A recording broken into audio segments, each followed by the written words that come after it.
Assalamualaikum warahmatullahi wabarakatuh.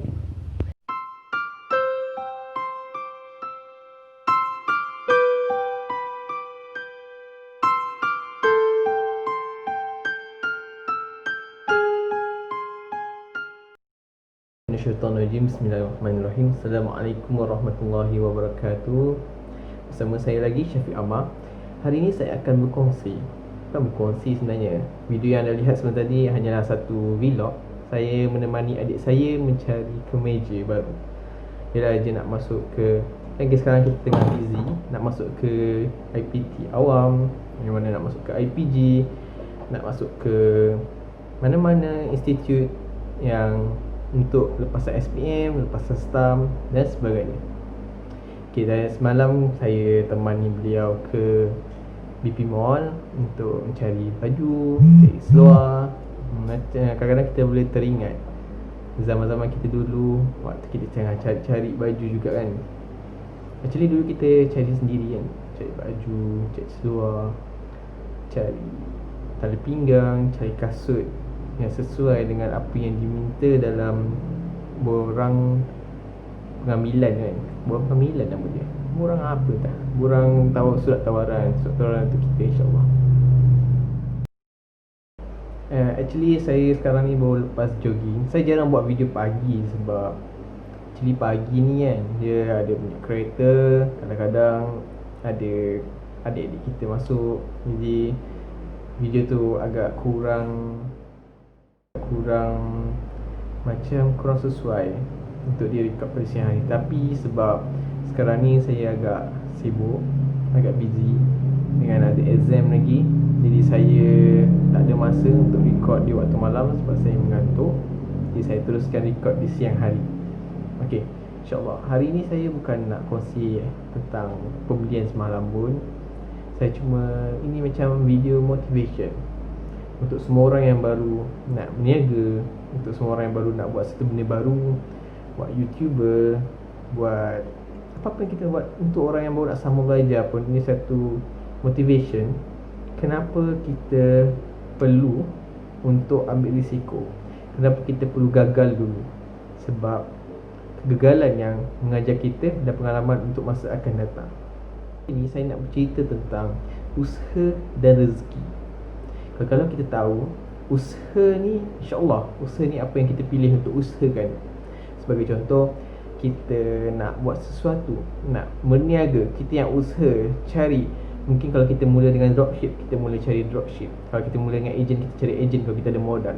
Dan jika kita ingin menjadi consumer atau pengeluar, kita boleh mulakan. Sebagai contoh, saya baru nak usahakan satu perniagaan kuih cincin, telinga keling orang panggil kan. Jadi moga dapat sambutan lah, insyaAllah. Tapi itu salah satu daripada usaha, dan kita perlu tawakal untuk kejayaan yang kita akan dapat nanti, insyaAllah. Jadi usaha ni kita pilih. Pilih ni maksudnya kita boleh pilih kita nak usaha sungguh-sungguh atau kita nak sambil lewa. Jadi hasil ni nanti kita kena tawakal.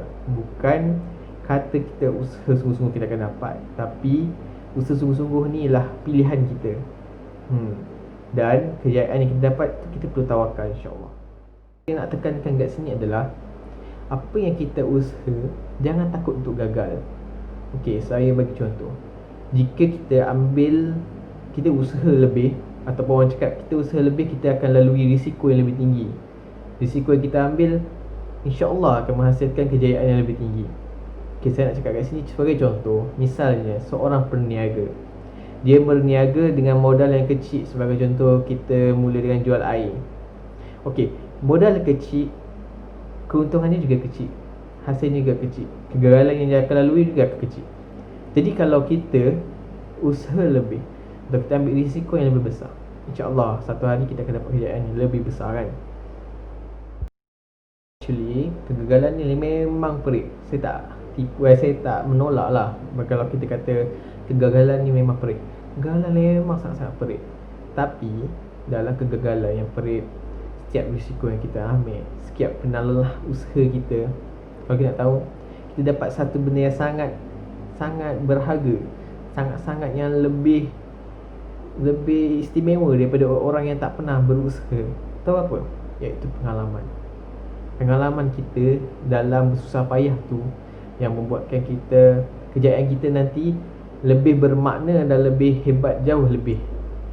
Sebagai contoh, orang yang tak ada pengalaman, dia hanya melalui fasa kejayaan. Dia akan takut untuk gagal dan dia tak pernah rasa apa itu gagal. Kalau kita yang bermula dari bawah ni, kita tahu apa itu rasa susah, apa itu rasa gagal. Dan bila kita ada di atas, kita tahu macam mana rasanya berada di bawah dan gagal. Berjaya, tak semestinya kita perlu ada kereta besar, syarikat besar. Kalau kita rasa kita dah berjaya dengan ada kereta besar, syarikat besar, orang kaya, begitu tu kita usaha, kita ada syarikat besar. Kita usaha, kita ada company besar, kereta besar, rumah mewah. Actually itu bukan kejayaan yang kita rasa itu kejayaan. Sebenarnya kejayaan bagi saya adalah kalau kita berjaya, bagi saya adalah apabila kita berjaya membawa atau membimbing ataupun mengajak sahabat-sahabat kita untuk bersama-sama memperolehi kejayaan bagi kita. Contohnya kita ada kawan yang susah, kita boleh bantu dia. Itulah pentingnya pengalaman kita. Kita boleh ajak dia atau bimbing dia dengan pengalaman yang kita ada untuk mengelakkan dia rasa terlalu sukar dalam perjuangan. Okey, orang selalu putus asa kerana rasa perit ni dalam kegagalan. Kita akan lalui fasa permulaan. Fasa permulaan ni kita memang bernafsu untuk berjaya. Kita memang boleh ni. Contoh orang nak kurus, kita memang mesti boleh ni kurus. Atau orang yang nak berniaga, boleh lah aku berniaga ni, modal dah ada dah. Fasa ni semua orang boleh lalui. Tapi fasa pertengahan ni tak ramai yang boleh lalui sebab ianya fasa kegagalan. Fasa kegagalan ni memang kita dalam berniaga kita akan ada rugi. Dalam kita nak kurus mesti ada halangan, ada perkara yang buatkan kita runtuh. Contohnya kawan-kawan ataupun siapa-siapa yang bercakap mengenai kita akan rasa lemah. Okay. Tapi kalau kita lepasi je takat ni, kita dalam fasa kejayaan. Jadi sebagai seorang kawan atau sahabat, bukti kejayaan kita bukan dengan apa yang kita ada, tapi macam mana kita nak bimbing atau nak bantu sebarkan manfaat yang kita ada, berikan kepada sahabat-sahabat kita yang lain berjaya bersama kita, insyaAllah. Okay, kat sini saya nak minta doa sahabat-sahabat. Okay, moga kita akan sama-sama dimurahkan rezeki dan berjaya, insyaAllah. Wabillahi taufiq wal hidayah. Wassalamualaikum warahmatullahi wabarakatuh. Jangan lupa share video ni, insyaAllah, kalau rasa bermanfaat, insyaAllah.